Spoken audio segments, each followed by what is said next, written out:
नमस्कार. तुमच्यातील अनेक पालक हा प्रॉब्लेम फेस करत असतील की मुलं 8वी 9वीला गेलेली आहेत आणि आत्ता तुम्हाला असं वाटते की त्यांचं इंग्रजी कठीण आहे, त्यांचं मॅथ्स कठीण आहे आणि मग आता आपण ते इम्प्रूव्ह करायचा प्रयत्न करतो. हे बरेच पालक करतात. किंवा मग त्याच्यातून एक सोपा मार्ग कोणता, तर एखाद्या क्लासला पाठवा, कारण त्यांना असं वाटतं की क्लासला पाठवलं म्हणजे सगळे प्रॉब्लेम्स आहेत ते इझिली सॉल्व्ह होते. प्रश्न हा आहे की तात्पुरत्या उपायापेक्षा आपण हा प्रश्न विचारला पाहिजे की असं का होतं की मुलं 8वी 9वीला 10वीला गेल्यानंतरच त्यांना इंग्रजी गणित कठीण का वाटायला लागतं. सुरुवातीला 7वीपर्यंत त्यांना तितकीशी गोष्ट अवघड का वाटत नाही, किंवा आपण सुद्धा इतके टेन्शनमध्ये नसतो की ठीक आहे त्यांना बऱ्यापैकी मार्क्स मिळतात.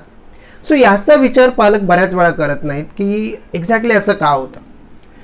मी 22-23 वर्ष क्लासेस फील्डमध्ये आहे, ग्रामीण भागामध्ये मुलांना शिकवतो आहे आणि मुलांच्या मानसिकतेला चांगल्या पद्धतीने ओळखतो आहे.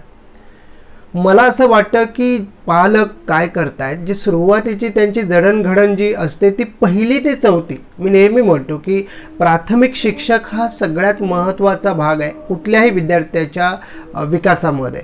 जर प्राथमिक शिक्षकांनी त्यांची भूमिका योग्य तऱ्हेने पार पाडली ना, तर पुढे जाऊन म्हणजे नंतर 4th 5th 6th पुढे कितीही त्या मुलांची जडणघडण, त्यांचे जे कॉन्सेप्ट असतात, मग मॅथ्सचे असतील, इंग्रजीचे असतील, जे जर क्लिअर असतील किंवा क्लिअर म्हणण्यापेक्षा त्यांना ती आवड निर्माण केलेली असेल, तर पुढे जाऊन मुलं पुढच्या मोठ्या इयत्तांमधल्या मोठ्या गणितांना आणि इंग्रजीला इझिली अंडरस्टँड करतात. आता उदाहरण म्हणून मी सांगतो आहे, जेव्हा माझ्याकडे 8वी 9वी 10वीला मुलं येतात, बरेचसे हुशारसुद्धा असतात. बरेचशा मुलांना मी जेव्हा गणित शिकवतो त्यांना ते कळतं, ते सोडवतात सुद्धा, सगळं व्यवस्थित होतं, चांगले मार्क्ससुद्धा मिळतात. पण एक मोठा प्रॉब्लेम असा असतो की त्यांच्या बेसिक कॉन्सेप्ट असतात ज्या क्लिअर व्हायला पाहिजे, ते क्लिअर झालेल्या नसतात.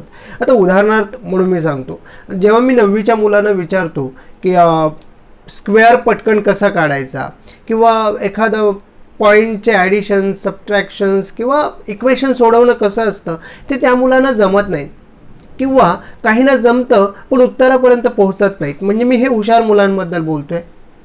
तुम्ही इमॅजिन करा, ज्या मुलांना गणितामध्ये इंग्रजीमध्ये गती नाही आहे, त्या मुलांचं काय होत असेल.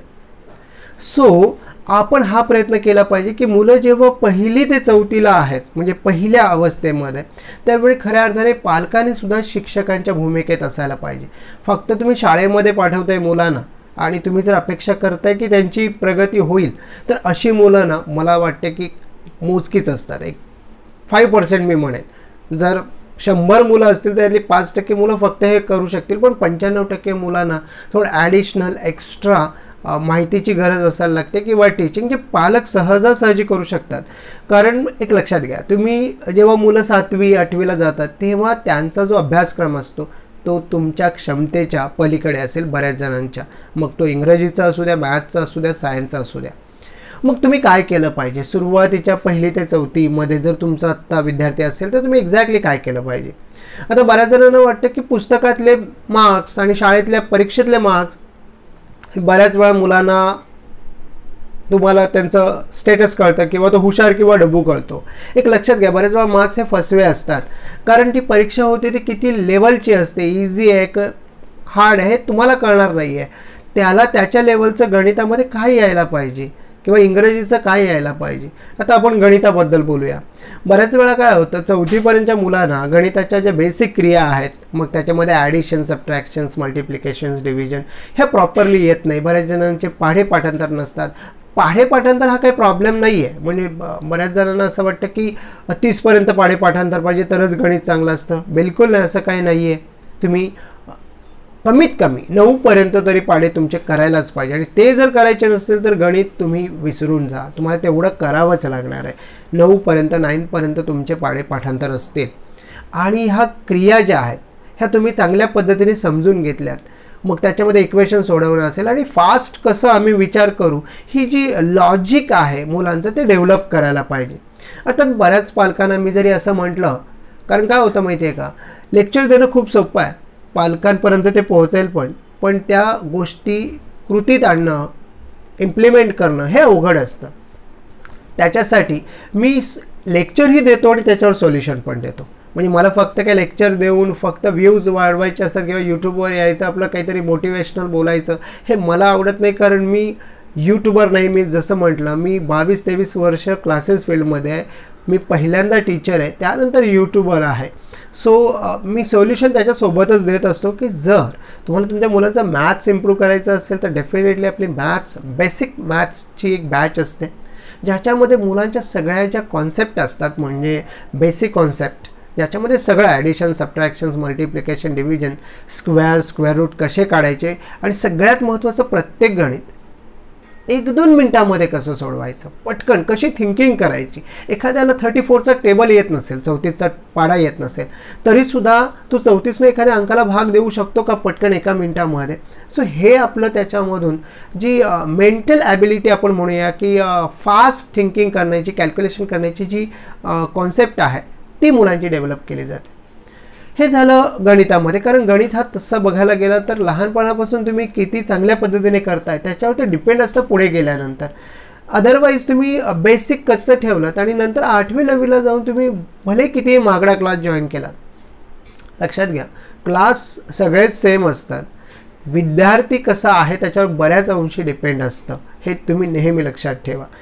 त्यानंतर इंग्रजीबाबत मी पण बघतो की इंग्रजीमध्ये पण तेच होतं आहे. आमच्याकडचे 99% म्हणजे मराठी मीडियम असू दे किंवा सेमी इंग्लिश, बरीचशी मुलं इंग्रजीला फक्त एक ॲज अ सब्जेक्ट म्हणून अभ्यास करत असतात. आणि ती त्यांची चुकी नाही आहे. बऱ्याच वेळा शाळेतून पण तसंच केलं जातं की एखादा लेसन शिकवलं जातो किंवा परीक्षेमध्ये फक्त तुम्हाला लिहिता आलं इनफ.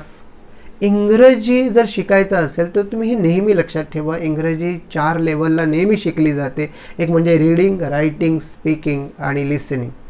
तर तुम्हाला एक स्किल डेव्हलप करायची आहे याच्यातली. जसं की तुम्हाला रीडिंग येतं का, येत नसेल तर रीडिंगवर पहिल्यांदा फोकस करा. तुम्ही रीडिंग शिका. रीडिंग शिकल्यानंतर तुम्हाला रायटिंगकडे जायचं आहे. रायटिंग म्हणजे काय?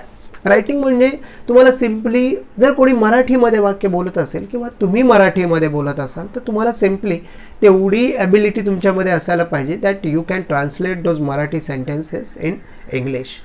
सो हे ट्रान्सलेशन जमायला पाहिजे रायटिंगमध्ये. किंवा जर तुम्ही काही वाचताय तर तुम्हाला त्याचा अर्थ कळला पाहिजे. आणि अर्थात कुठल्याही भाषेचं ज्याला आपण म्हणू ना की परमोच्च बिंदू, अंतिम जिथे आपल्याला पोचायचं अर्थातच ती भाषा आपल्याला अवगत असायला पाहिजे, म्हणजेच आपल्याला ती भाषा बोलता आली पाहिजे. So we can communicate with others. Okay, त्या भाषेमध्ये तुम्ही जेव्हा दुसऱ्यांशी कम्युनिकेट करता त्यावेळी त्या भाषेचं तुम्हाला ज्ञान आलं असं आपण म्हणू शकतो. अर्थात मग ह्या गोष्टी तुम्ही कोणत्याही क्लासेसला जाऊन बऱ्याच अंशी शिकत नाही. कारण क्लासेसमध्ये काय होतं, फक्त अकॅडमिक सिलेबस शिकवला जातो. शाळेमध्ये पण तेच केलं जातं जे अकॅडमिक सिलेबस, कारण त्यांना पोर्शन पूर्ण करायचं असतं. ती त्यांची चुकी नाही आहे, कारण एक लिमिटेड पोर्शन आहे जो त्यांना सांगितला जातो आणि तो त्यांना शिकवायचा असतो. त्याच्यावर परीक्षा असते. So it's okay. पण आपण जेव्हा एक्सटर्नल स्टडी करतोय, आपल्याला असं वाटतं आपल्या मुलांचं इंग्रजी सुधारावं, तर मग इंग्रजी सुधारते का? मग आपल्या मुलांच्या कोणते वीक पॉईंट्स आहेत? जसं मी म्हटलं, ह्या 4 गोष्टींमध्ये आपली मुलं परफेक्ट होत आहेत का इंग्रजीमध्ये? जसं आता त्याला रीडिंग येतं आहे का? जर येत नसेल तर सिम्पली तुम्हाला फोकस करायचं आहे त्याच्या रीडिंगवर.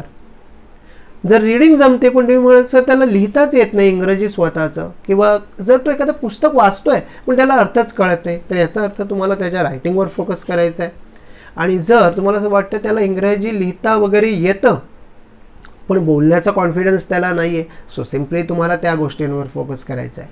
सो अशा पद्धतीने तुम्ही जेव्हा मॅथ्स, इंग्लिश या विषयांकडे बघाल त्याचवेळी तुम्हाला ॲक्च्युली म्हणजे गुणात्मक ज्याला आपण म्हणतो तो तुम्हाला विकास बघायला मिळेल. अदरवाईज फक्त मार्कांमध्ये अडकून राहिलात आणि परीक्षेतल्या परफॉर्मन्समध्ये बघत राहिलात तर कदाचित ह्या ज्या स्किल आहेत ना, कम्युनिकेशन स्किल म्हणा, ते बऱ्याच वेळा मुलांचं डेव्हलप होत नाही.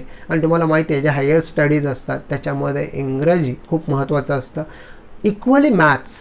कारण मॅथ्समध्ये पण काय होतं, तुमच्या मुलांची जी लॉजिकल जी थिंकिंग आहे ना, म्हणजे तर्क लावण्याची जी क्षमता आहे ती मॅथ्स बऱ्याच वेळा काय करतं, वाढवतं. म्हणजे ते प्रॉब्लेम सॉल्विंग ॲबिलिटी जी आहे की कुठलाही प्रॉब्लेम झाला तर ते सॉल्व करता येईल, ही जी ॲबिलिटी आहे ती गणितांमधून तुमची डेव्हलप होत असते.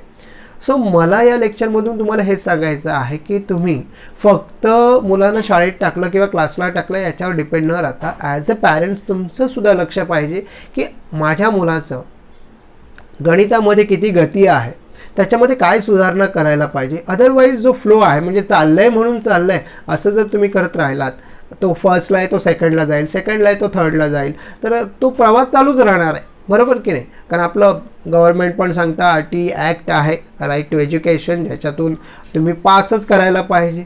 बरोबर. सो शाळांमधून पण पास केलं जातं. मुलांची गती काय आहे, मुलांना नेमकं प्रॉब्लेम्स काय आहे तेही बघितलं पाहिजे आणि त्याच्यावर आपण विचार केला पाहिजे. पॅरेंट्स म्हणून तुम्ही डेफिनेटली याच्यावर विचार कराल. आणि अर्थातच जर कोणी टीचर माझं हे लेक्चर ऐकत असेल, मी लेक्चर म्हणणार नाही आहे, मला असं वाटतं माझा अनुभव आहे. असो 22-23 वर्ष मी सुद्धा क्लासेस फील्डमध्ये आहे, मी बघतो आहे. तसेच इथे टीचरसुद्धा असतील जे बरीच वर्ष शिकवतात आणि मला माहिती आहे त्यांनासुद्धा या गोष्टींबद्दल जाणीव असेल. सो अशा पॅरेंट्स आणि शिक्षकांकडनं सुद्धा मला जाणून घ्यायला आवडेल की तुम्हाला या कन्सेप्टबद्दल काय वाटतं, की मुलांना जे मॅथ्स किंवा इंग्लिश कठीण जातं, किंवा तुम्हाला काय असं सजेशन वाटतं आहे का, सुचवावं असं वाटतं आहे का, ज्याच्यावर आपण विचार करू शकतो आणि ज्याचा फायदा सगळ्यांनाच होईल. अर्थात हा व्हिडिओ आवडला असेल तर लाईक करायचं आहे, शेअर करायचं आणि अर्थातच सबस्क्राईब करायचं आहे. धन्यवाद.